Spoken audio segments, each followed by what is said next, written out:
Hi everyone, in today's video I'm going to share a recipe of carrot, turnips and cauliflower pickle. It's inspired by my grandmom's recipe, but I have modified to make it oil free, and it's going to be a probiotic pickle which is great for digestion as well.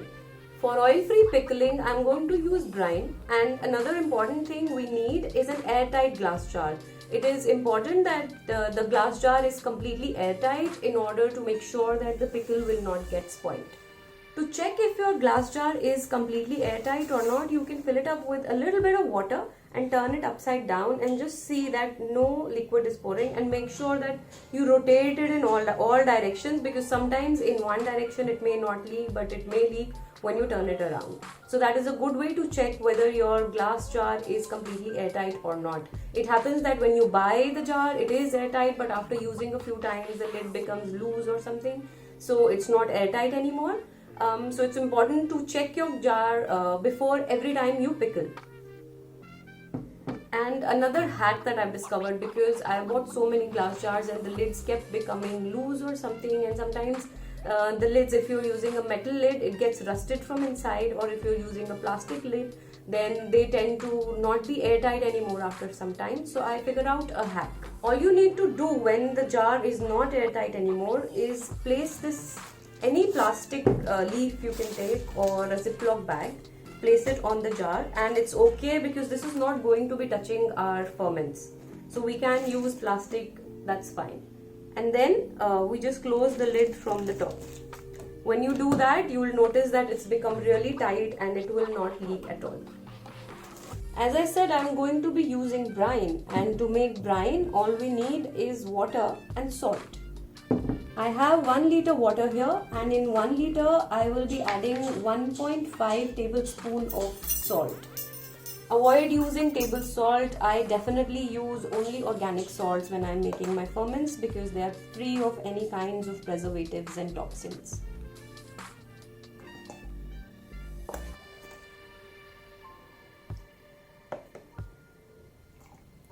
The more salt you will add in the ferments, the longer it will take. So in winters, I prefer taking 1.5 tablespoon. Again, if I'm doing this in summers, the fermentation happens really quickly. So I like to add a little extra salt for that. So you can go up to 2 tablespoons if it's really hot weather.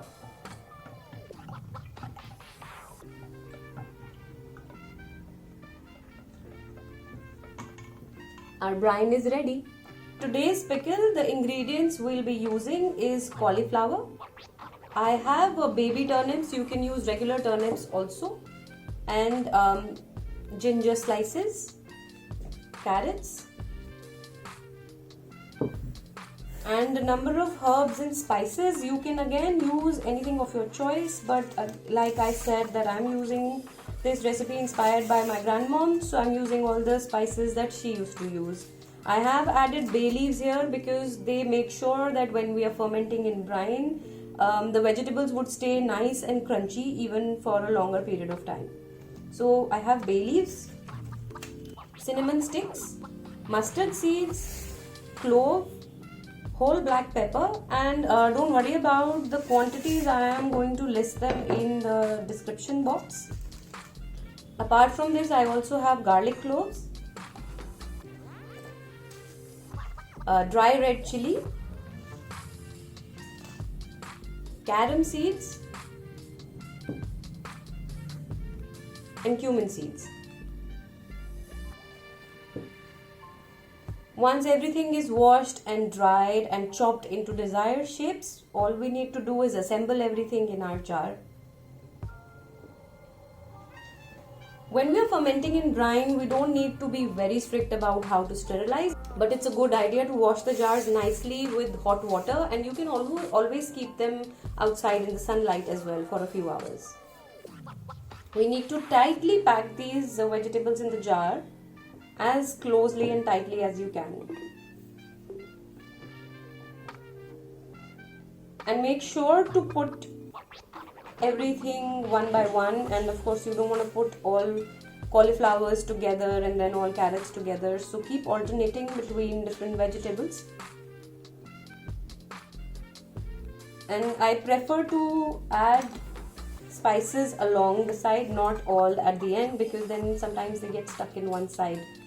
And if you mix them around, put them across the jar, it just looks very pretty.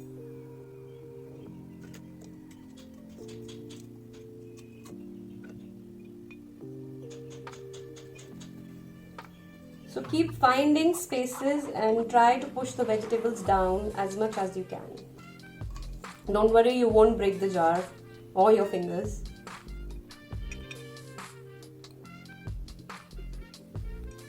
In 1 or 2 days, they will begin to get tender and soft, and of course they will loosen up and they would start floating on top. So that's absolutely normal, don't worry about that. But we just need to make sure that we put everything tightly here as much as we can.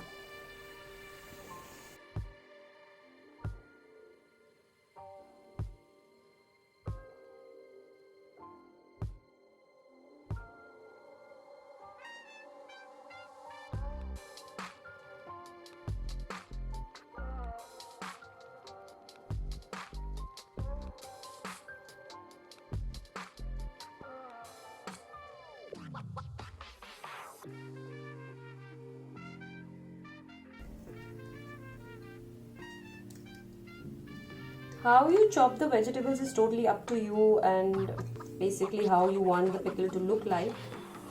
The bigger and thicker pieces will take longer to become tender. So I prefer bigger pieces so I can keep my pickle longer. Otherwise they'll just become too tender and I don't enjoy eating that. I prefer to have a crunchy pickle. So that's why I've chopped everything in slightly bigger pieces. Once you've packed the jar, make sure that there is about 1 inch space empty left on the top. Now we need to add the brine in here.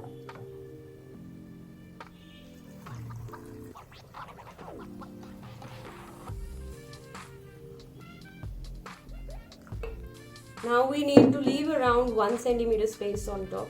I can add just a bit more. Because after the when the fermentation process takes place, some gases are released. Therefore, it's a good idea to leave some space on top. Now you see, the moment you add brine, all these things start to come up and float on top. This can lead to ruining the pickle. To avoid that, I cover this with a cabbage leaf. So I do that with all my pickles. It's just a safer thing to do. So just place a cabbage leaf on top and everything would stay at the bottom.